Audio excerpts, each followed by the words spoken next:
नमस्कार मंडळी, सगळ्यांना जय सियाराम. स्वागत आहे आपलं स्वामिनी गवळी रेसिपी आणि ब्लॉग्स या यूट्यूब चॅनलवर.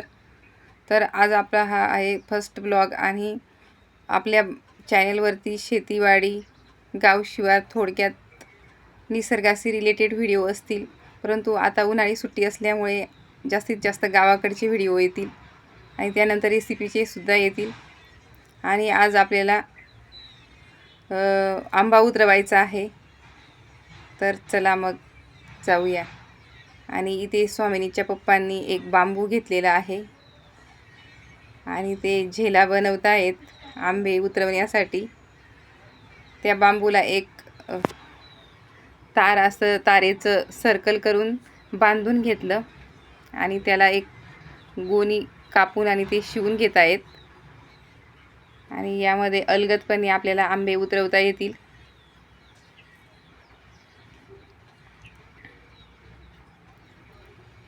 आणि इथे झेला तयार झालेला आहे आंबे उतरवण्यासाठी.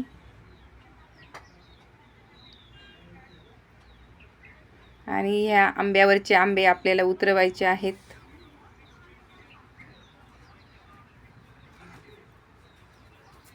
इतके सारे आंबे आलेले आहेत, गुडच गुड आहेत.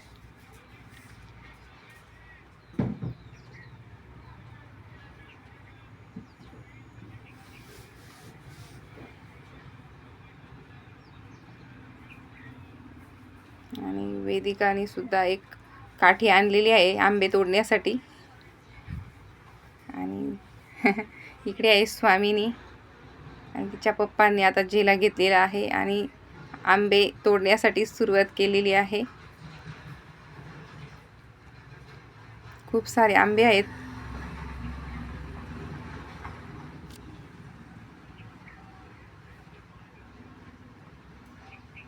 आणि या झेलाच्या साहाय्याने आपण सहजपणे आंबे तोडू शकतो.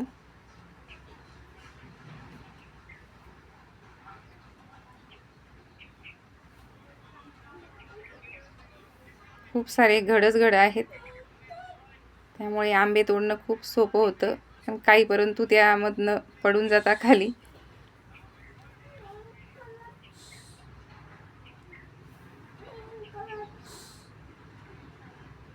आणि इतके आंबे तोडलेले आहेत आणि स्वामिनी त्यामधनं काढून पाटीमध्ये ठेवते. आणि इतकी आंबे तोडून झालेले आहेत आणि घड त्यांनी तोडलेले आहेत.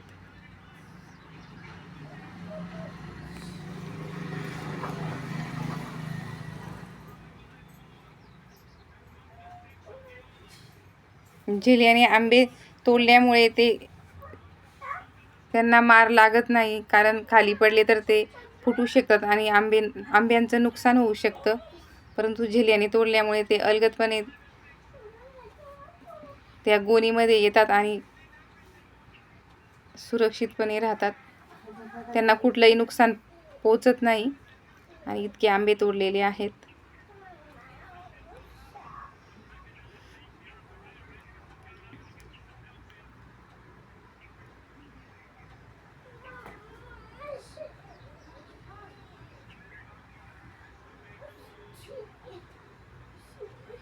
आमच्याकडे याला झेला बोलतात. तुमच्याकडे काय म्हणत असतील ते तुम्ही कमेंटमध्ये नक्की सांगा.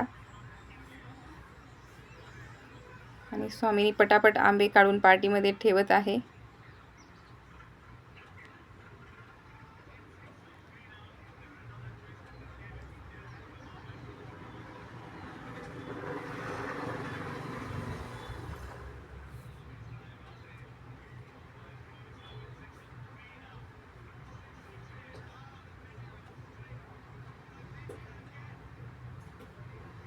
पाटी आता भरलेली आहे, थोडीच बाकी आहे आता भरण्याची. कारण प्रत्येक वेळेस 9-10 कैऱ्या ह्या तोडल्या जातात.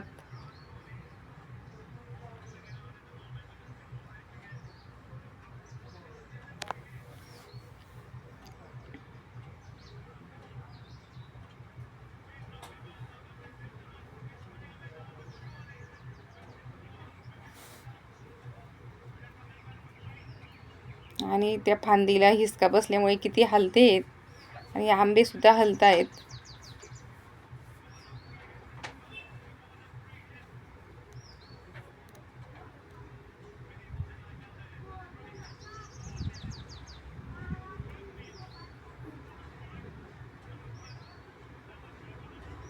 आणि इतके आंबे तोडून झालेले आहेत. आणि इथे स्वामिनीचे पप्पा जात आहेत लग्नाला. त्यांना फोन आलेला आहे त्यांच्या मित्राचा. संध्याकाळचं लग्न आहे आणि ते जात आहेत लग्नाला. एक पाटी आंबे तोडलेले आहेत त्यांनी. आणि वेदिकाला सांगतायत की खाली पडलेले आंबे घ्यायचे नाही, कारण ते फुटून जातात आणि त्यामुळे दुसऱ्या पण आंब्यांचं नुकसान होतं. आणि वेदिकाने सुद्धा एक बांबू घेतलेला होता आणि त्याला तारेचा आकडा करून त्याने ती पाडत होती खालच्या वावरामध्ये. बरेच आंबे तिने तोडलेले आहेत. आणि त्यानंतर मी सुद्धा इथे झेला घेतलेला आहे आणि आंबे तोडण्याचा प्रयत्न करत आहे, परंतु मला खूपच अवघड वाटत आहे. कारण इतकं सोपं नाही आहे. जेव्हा आपण एखादं काम हातात घेतो त्यावेळेस आपल्याला समजतं. खूपच अवघड आहे. मला तर काही जमतच नव्हतं. आंबेच पाडता येत नव्हते. त्या झेल्यामध्ये येत होते, परंतु ते ओढायला गेली तर ते खालीच पडायचे. आणि दिला मी इथे झेला ठेवून आणि चढले आंब्यावरती. एक फांदी पण आहे, छानपैकी बसली त्या फांदीवर. आणि आता इतके जवळजवळ आंबे आहेत आणि ते अलगदपणे झेल्यामध्ये तोडता येत होते. आणि लहानपणी तर खूप मोठ्या मोठ्या झाडांवरती चढून जायचे, परंतु आता इतक्याशा आंब्यावर चढताना भीतीच वाटत होती. आणि जवळजवळ आंबे होते त्यामुळे तोडण्याचा प्रयत्न करत होते आणि तोडत पण होते.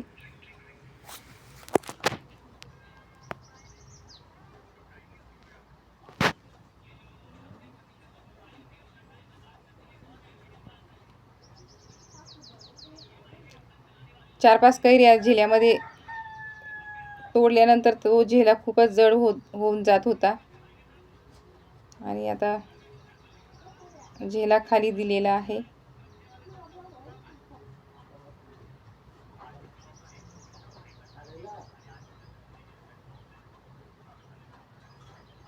आणि इथे वेदिकाने त्या कैऱ्या काढून घेतलेल्या आहेत, ज्या तोडल्या होत्या त्या. आणि त्यानंतर इथे बाजरीच्या पेंड्या होत्या त्या अशा पसरून घेतलेल्या आहेत. आणि जे आंबे हाताला येत होते ते मी तोडून आणि इथे खाली टाकत होते.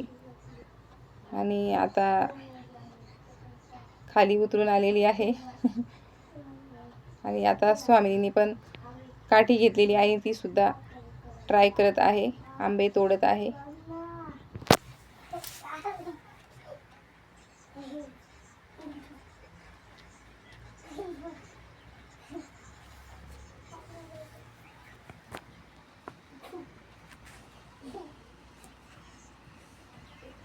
आणि इतके आंबे स्वामिनीच्या पप्पांनी पाडलेले आहेत आणि इतके वेदिकाने खालच्या बाजूला जे आहेत ते वेदिकाने पाडलेले आहेत.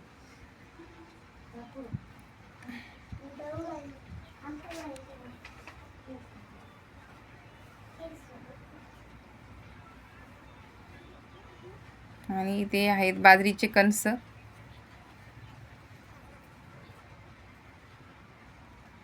पाऊस आला होता, कालच पाऊस आला होता आणि आम्ही झाकून दिलेले. आणि पाऊस उघडून गेल्यानंतर उघडून दिलेले आहेत वाळण्यासाठी. आणि त्यानंतर इथे आहे राजापुरी आंबा आणि हा सुद्धा खूपच आलेला आहे. त्याला सुद्धा खूपच सारे घड आलेले आहेत. आणि खूप आंबा आल्यामुळे त्या फळाची जी साईज आहे ती छोटी झालेली आहे. जेव्हा पावसाळा सुरू होतो तेव्हा हा आंबा पिकतो आणि परिपक्व झाल्यानंतर कैरीचा कलर खूपच सुंदर होतो, एकदम असा ॲक्टिव्ह दिसतो. जेव्हा एकादशी येते त्या दरम्यान हा आंबा पिकतो.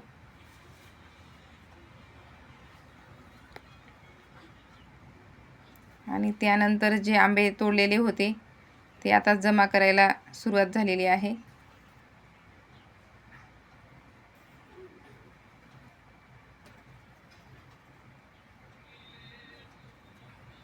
आणि आता इथे ज्या बाजरीच्या पेंड्या आहेत त्या साईडला ठेवून देते.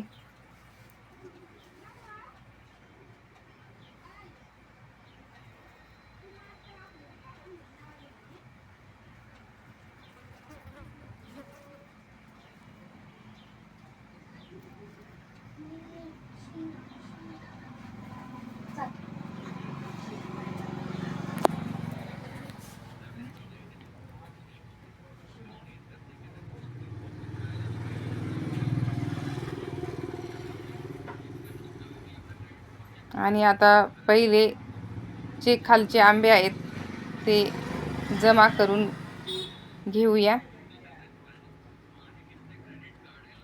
वेदिकाने सगळीकडे पसारा करून ठेवलेला होता.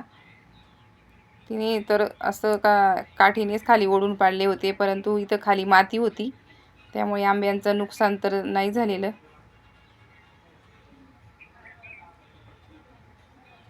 इतके आंबे वेदिकाने पाडलेले आहेत.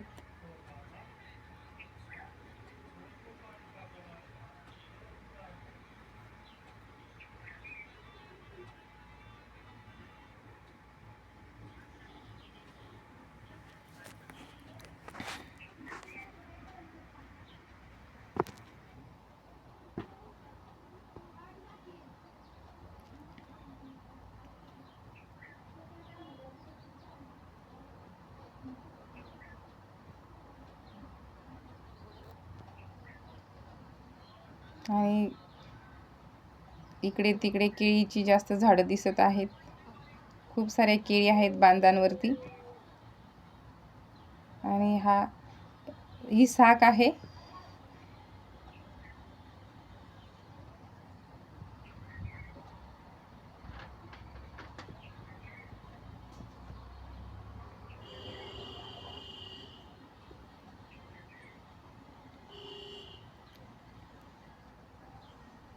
आणि पाटी भरलेली आहे जवळजवळ आणि खूपच उंच बांध आहे.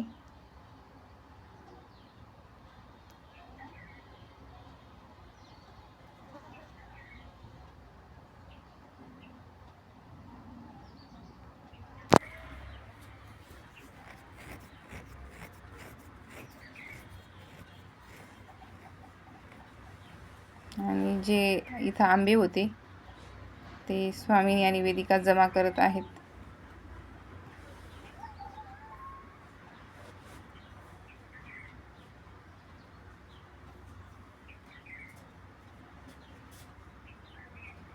हा खूपच छोटा आंबा होता इतर आंब्यांपेक्षा, आणि तीच वेदिका सांगत होती. आणि 2 पाटी आंबे तोडल्यानंतर फक्त 3 साका भेटलेल्या आहेत. जे आंबे झाडावर पिकतात त्यांना साका बोलतात आमच्याकडे. तुमच्याकडे काय म्हणतात ते पण सांगा. आणि जे आंबे झाडावर पिकतात ते नैसर्गिकरित्या पिकलेले असतात आणि टेस्ट पण खूपच छान असते त्यांची. आणि दुसऱ्या दिवशी इथे स्वामिनीच्या पप्पांनी आंब्याचं झाड तोडलेलं आहे.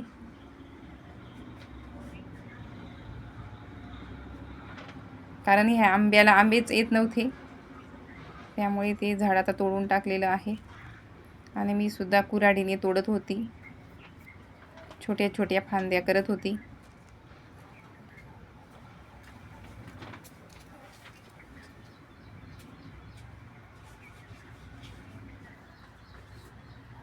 आणि या फांद्या तोडून आदोर भरण्यासाठी यांचा उपयोग होईल. त्यामुळे ज्या छोट्या छोट्या फांद्या आहेत पालेदार त्या साईडला करत होती. आणि त्यानंतर वेदिका त्यांचा ढीग जमवत होती एका ठिकाणी. त्यांनी छोटे छोटे असे ढीग केले होते.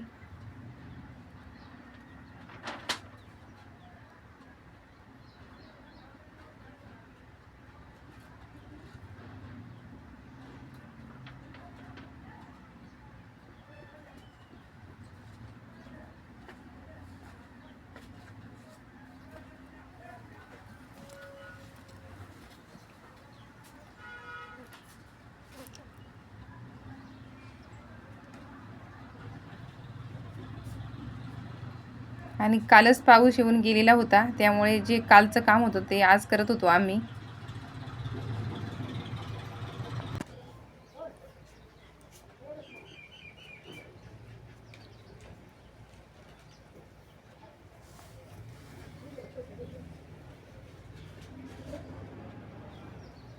आणि या फांद्या ज्या आहेत त्या वरच्या पट्टीमध्ये वाहून तिथं पसरून घेतल्या जातील आणि त्याला म्हणतात का आदोर भरणे. यांचा उपयोग आदर भरण्यासाठी होईल. जो पालापाचोळा असतो तो एका ठिकाणी असं पातळ थर देऊन सारखा पसरून घेतला जातो आणि त्याच्यामध्ये भाताचं रोप येतं आणि बी पेरल्यानंतर छानपैकी रोप येतं त्याच्यामध्ये. आणि स्वामीनी सुद्धा इथे कवळ्या घालत होती. त्या फांद्या एका ठिकाणी रचत होती आणि त्यांना म्हणतात कवळ्या घालणे. ती पण छोट्या छोट्या कवळ्या घालत होती. तिला म्हटलं इकडे बघ ग. तर ती खूपच लाजत होती. आणि इथे सुद्धा वेदिकाने कुऱ्हाड घेतलेली आहे आणि ती लाकूड तोडत होती. कारण दोघी बहिणी खूपच मस्ती करत होत्या, त्यामुळे तिला पप्पांनी हे काम दिलेलं आहे आणि तेव्हा ती कामाला लागलेली आहे इथे. आणि त्यांचे पप्पा राहिले ह्या कवळ्या जमा करून आणि ह्या आता वरच्या पट्टीमध्ये घेतल्या जातील.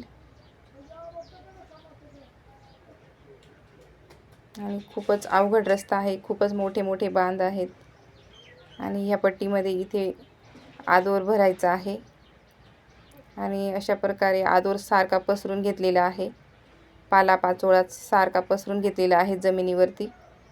आणि हा वाळल्यानंतर पेटवला जाईल आणि जी राख तयार होईल त्यामध्ये भाताचं रोप येईल छानपैकी बी पेरल्यानंतर. आणि आजच्या व्हिडिओमध्ये एवढंच. आपला फर्स्ट व्हिडिओ होता. व्हिडिओ आवडला तर लाईक, शेअर आणि सबस्क्राईब करा. परत भेटू पुढच्या व्हिडिओमध्ये.